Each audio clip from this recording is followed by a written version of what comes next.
Hello everyone, I am Casey the Gamer, and it's time for another game review. This time I am taking a look at a recently released game that I was super excited for. Wanted Dead.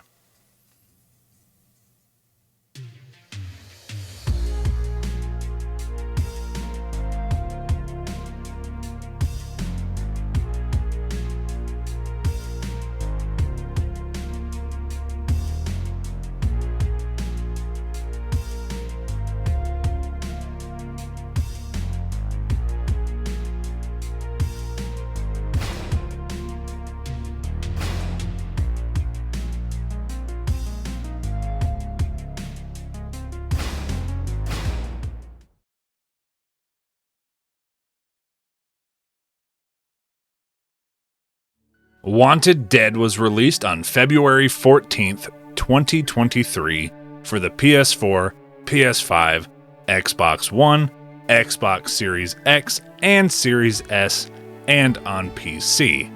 Wanted Dead is a combo hack and slash and third-person shooter from the makers of Ninja Gaiden and Dead or Alive. The game is supposed to evoke feelings of some older, maybe not the highest budget action games. Like the games that might not have been the best, but were just a damn good time regardless. I remember being incredibly hyped upon seeing the gameplay trailers for this game. It looked so cool, and I couldn't wait to get my hands on it. The question is, did Wanted Dead live up to the hype? Let's find out.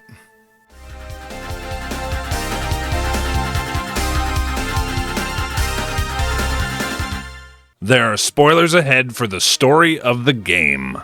The story follows Hannah Stone and her ragtag band of misfits called the Zombie Unit, an elite Hong Kong police squad. They end up on a mission to uncover a huge corporate conspiracy. Hannah and her squad are eating dinner at a diner when their captain calls and says that someone has tripped the alarm at Dower Synthetics HQ, and the captain wants them to go and check it out. Hannah and her crew arrive outside of Dower HQ, and they are informed that an unknown strike team has attacked the area. They have barricaded themselves inside. The CEO of Dower Synthetics is apparently on his way, and the captain has ordered Hannah and her group to wait for the suits to show up. Hannah decides to gear up and head inside the building anyway. Hannah and her squad enter the building and have to fight off a ton of enemies. They eventually have to battle a powerful machine called the Spider Tank. They manage to destroy it after a crazy fight, and after defeating it, Hannah sees a helicopter fly away from the scene. Suddenly, Hannah and her group are surrounded by soldiers and Richter, who is apparently the chief of police. I didn't realize that until I went and read his bio. They are threatened by Richter, but the captain shows up and tells them to back off of his officers. On their way out, it is found out that the group that infiltrated the building were stealing cash. Back at the base, the captain chews out Hannah, saying that Dower Synthetics is fed up with them and ready to pull the plug on the operation and let Engel Security take things over. The captain says that if this happens, that they'll have their citizenship revoked and get deported. The captain says that he's going to try to smooth things over, and for Hannah and everyone else to keep quiet in the meantime.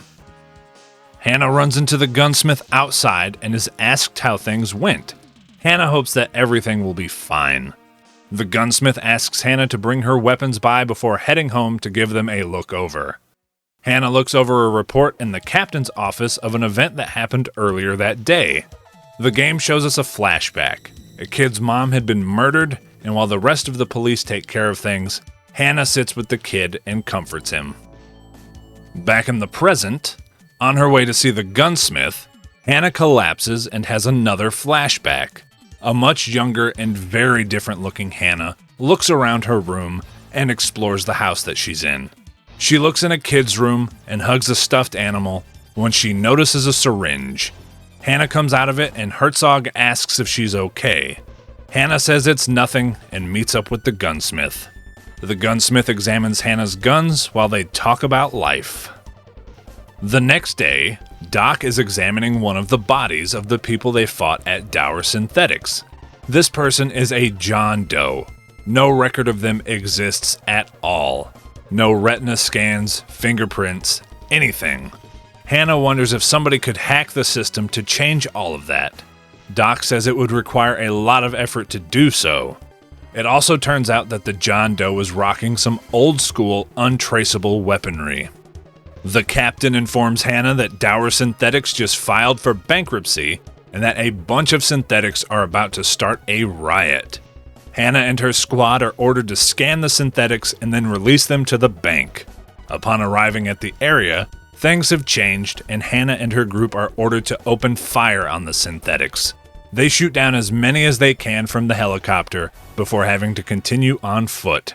Hannah and the squad make their way through the park, fighting off a bunch of synthetics along the way. Suddenly, the helicopter Hannah arrived in is under attack. The squad is making their way back to save it when Hannah is separated from the group by a grenade blowing up the bridge. Hannah is surrounded by a bunch of synthetics and their leader, August. Hannah fights off the synthetics and August joins the fight. Hannah manages to defeat him too. Hannah goes in for the kill when she is shot by a female synthetic. August jumps into his helicopter to escape. He grabs the female synthetic to escape with him, but Herzog shoots August, causing him to drop her. The captain shows up and asks what the hell happened, noting that the synthetics sure do look human. Hannah explains that their leader had escaped and that he had a female synthetic with him. The captain is surprised to hear about the synthetics having a leader and there being a female. Doc says that they have her and that she's alive. Hannah says that she'll be the one to question the synthetic. Herzog thinks that they're onto something, saying that too many things are happening at once. The heist, the body, and now everything that just happened. Hannah ends up thinking that they could be on the wrong side of everything here. The captain mocks that and states that the case reeked from the very start. The female synthetic is thrown into the back of the police vehicle and transported back to base. The zombie unit gets chewed out by the captain once again about everything going on. Once they're dismissed, the captain informs Hannah that soon he won't be able to protect them and that she'll have to make some hard decisions to take care of the boys. The next day, Hannah goes to question the female synthetic and starts to question her like a synthetic. The synthetic says that her name is October and says that they were just dropped off with no further orders. She also explains that when Dower went down, that they were ordered to be recalled, which means a new mission and new memories, if any. October states that she doesn't want to forget things. The questioning continues, and October explains how badly the Masters treated them and all the pain that they caused, saying that she's flesh and bones just like Hannah. The conversation continues, and October asks Hannah how does she know if she's not one of them.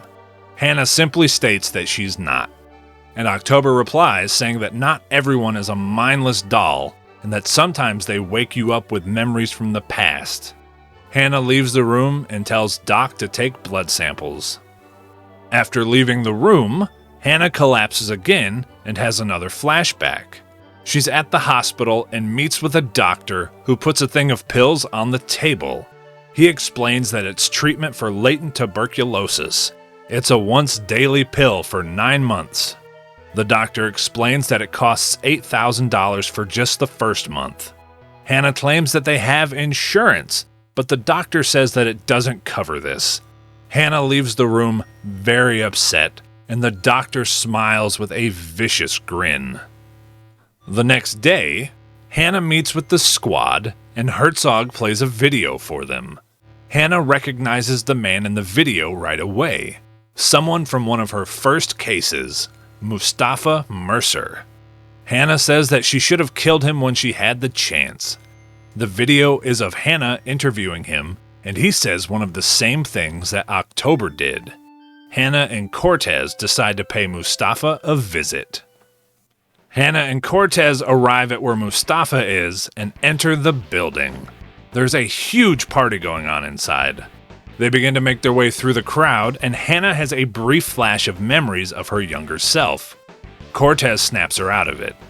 Hannah and Cortez enter the next room and find Mustafa and some others.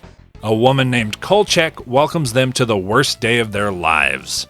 Hannah says that the party is over and gives Mustafa a picture of October and asks him if he knows who she is, but he says that he doesn't. Cortez tells Hannah that he doesn't buy it, and she agrees. Guards begin to surround the perimeter. Hannah presses the issue, and Mustafa says that the woman in the picture is October and that she is August's pet. Hannah questions who August is. I guess she didn't read the name above the boss's health bar like I did, but whatever. Mustafa says that August is cargo, and Hannah assumes that means he's been smuggling synthetics. Doc then speaks into Hannah's earpiece, saying that October is 100% human somehow. The conversation reaches a boiling point when Mustafa tries to draw his gun, and Cortez shoots and kills him. The guards swarm Hannah and Cortez. Hannah and Cortez begin slaughtering the guards to fight their way out of the building.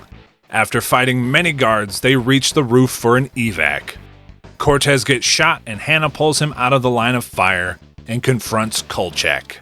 Despite having an invisibility cloak of some kind, Hannah is victorious in her fight with Kolchak and cuts her down. Hannah rushes to check on Cortez. Doc and Herzog arrive with the helicopter for the evac. Hannah and Cortez get on board and take off just as Richter and his men arrive on the roof.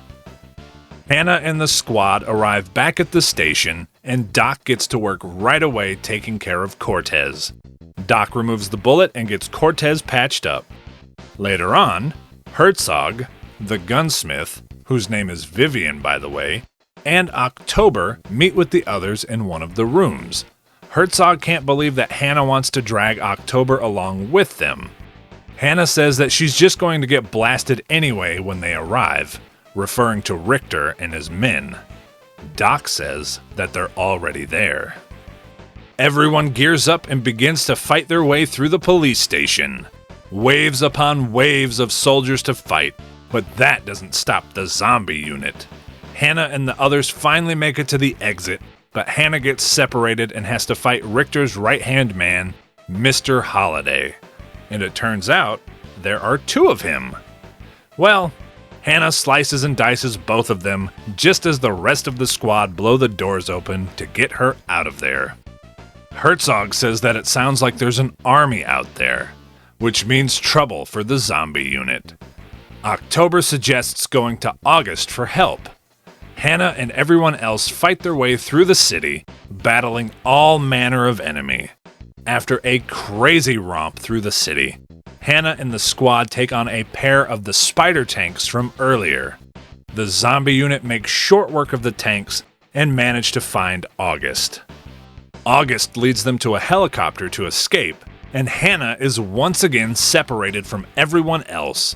Hannah shouts for them to go as she is surrounded by Richter and his men.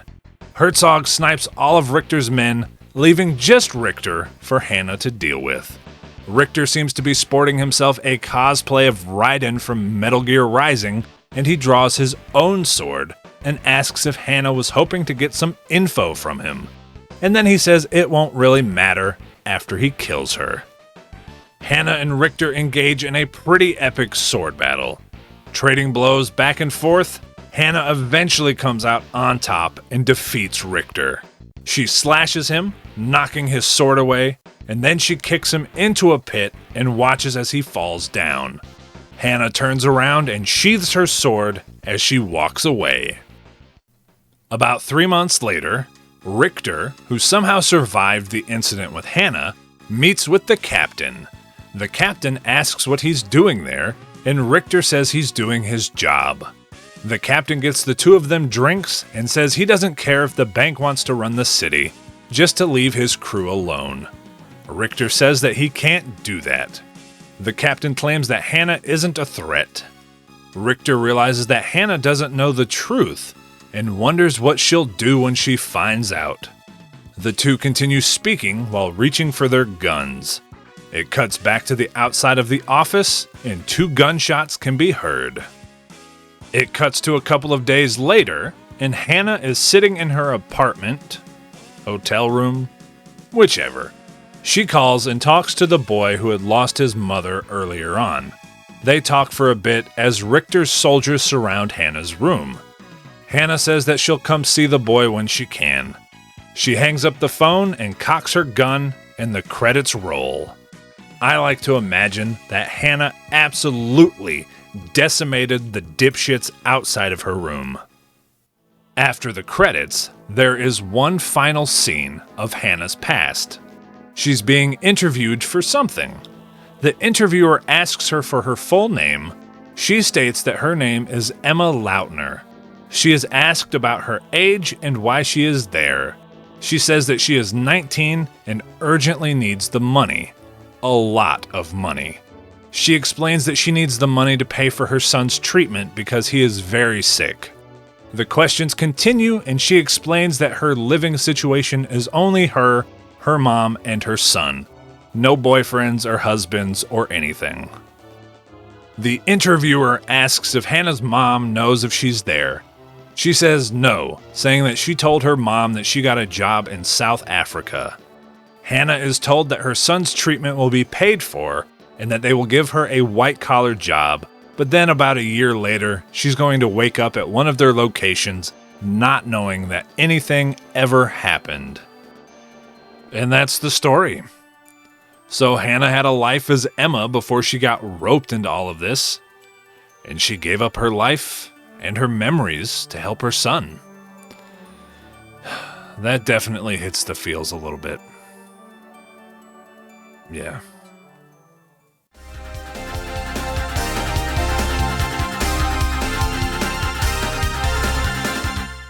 Wanted Dead is a hybrid hack and slash and third-person shooter.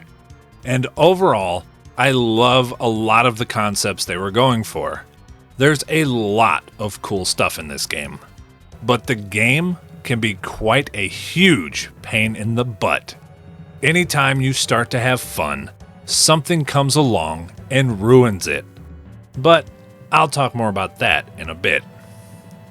You play as the leader of the zombie unit, Lieutenant Hannah Stone. Hannah comes equipped with a pistol, a machine gun, and her trusty katana. And while out in the stages, you're able to collect another weapon, like shotguns, submachine guns, or grenade launchers. The gunplay itself is pretty fun. You can aim and shoot, you can blind fire, and you can do both while taking cover. Your main guns for attacking will be Hannah's machine gun and whatever secondary gun you pick up. The pistol is mostly used in conjunction with the katana to mix into combos and to use as a counterattack, which is pretty cool. You're also able to customize the parts of your machine gun and your pistol, which I think is awesome. All the different pieces have different effects on the stats of your guns, so mix and match as you see fit, whatever suits your style best. The katana starts with a pretty basic 3 or 4 hit combo, but it's still really fun to use. There is a skill tree which can be used to unlock more attacks in your combo, or a charged slash, and some other cool stuff. There's other parts of the skill tree as well that'll unlock grenades, which those come in handy. Other various skills include giving you more healing items, how effective your heals are, taking less damage, and getting some of your squad members to do special moves on enemies. Some of the most useful skills I found were the ones that guarantee an enemy gets opened up for an execution move when you cut off an arm or you cut off their legs. It's very helpful. And yes, the game has dismemberment and it is glorious. It looks so damn good. I love when games actually go the extra mile for the dismemberment when you're using bladed weapons. And as I mentioned, there are finishing moves, and these are beautifully animated as well. They usually combine some sword slashes and some gunplay in a very dramatic fashion, which I am all about. In addition to all of the dismemberment and finishing moves, Hannah is able to block and parry attacks with her sword. Perfectly timed parries can also open enemies up for finishing moves, which is great. Attacking enemies and parrying attacks builds up the adrenaline gauge. Once it's full, if you hit the proper buttons, time slows down and Hannah shoots the enemies nearby with her pistol. This can open up weaker enemies for finishing moves or stun some of the stronger ones just enough for you to get some good hits in. So, I love a lot of what they have going on here. The gunplay is great, the swordplay is also great. Things are fun while you're fighting the standard enemies. Once they start throwing the heavy enemies at you, the game becomes a hell of a lot less fun.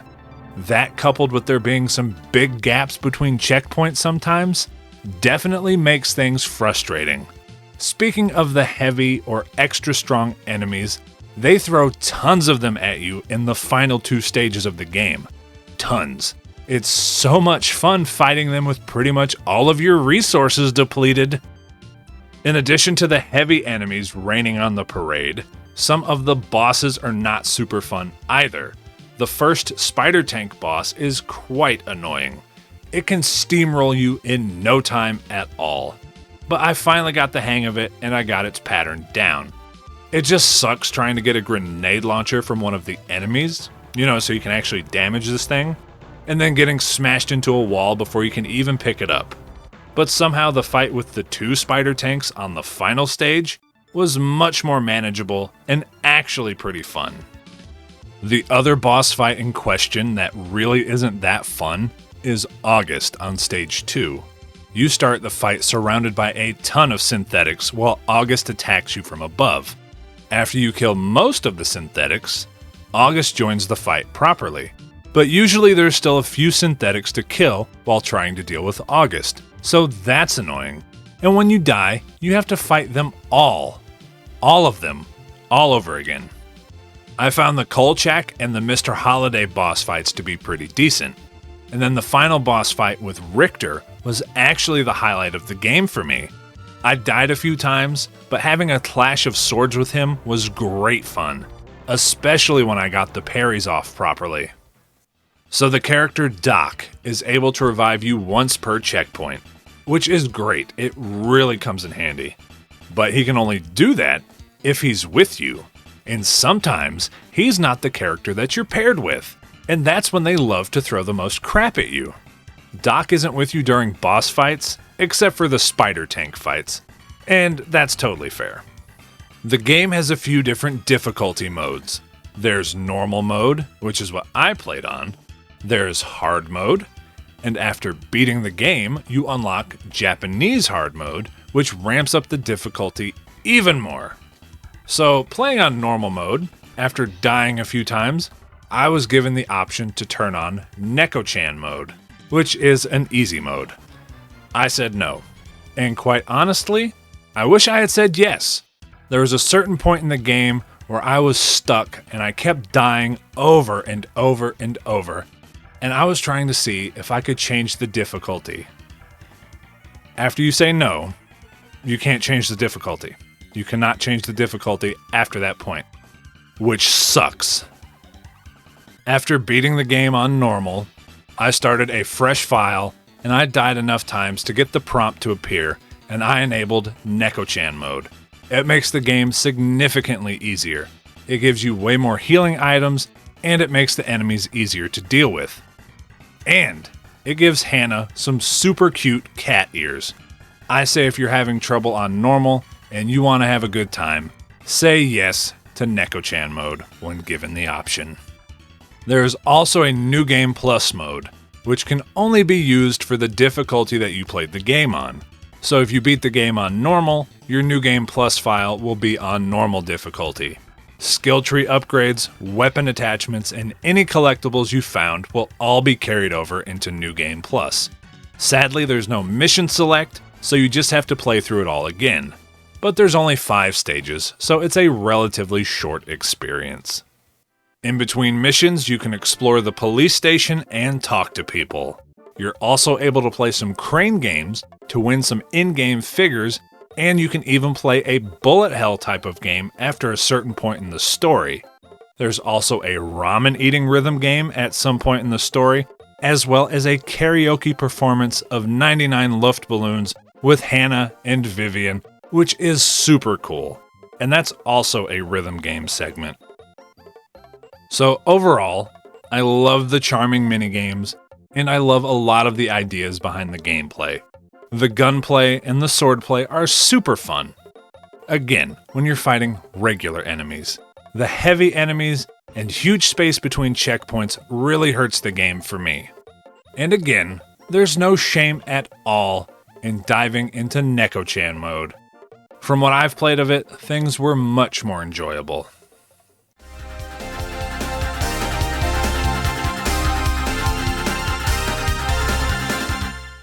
I think the graphics are pretty good, and I love most of the character designs. Hannah especially, she looks fantastic. And on the other end of the spectrum, I think while his boss fight was my favorite, Richter just looks ridiculous. But yeah, character models and designs are pretty good. The environments are okay. Graphically, they look great, but most of them just weren't that exciting. I'd say my favorites were the club on stage 3 or moving through the city on stage 5. The sound effects are mostly alright. Most of the guns sound just fine, and the sword slices and dismemberment sounds are fantastic, and the enemy screams are great. However, the grenade launcher is my biggest complaint. It sounds more like a toy gun when you fire it, and not what you'd expect from a grenade launcher at all. The soundtrack for this game is pretty solid. It contains some licensed music like 99 Luftballons and I Touch Myself, and some more. And the rest of the soundtrack for the butt kicking in the stages sounds fantastic.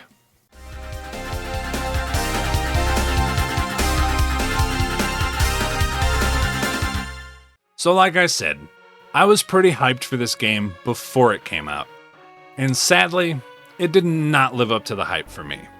It's a perfectly fine game, but I was incredibly frustrated a lot of the time due to the issues that I mentioned. The core gameplay is fine.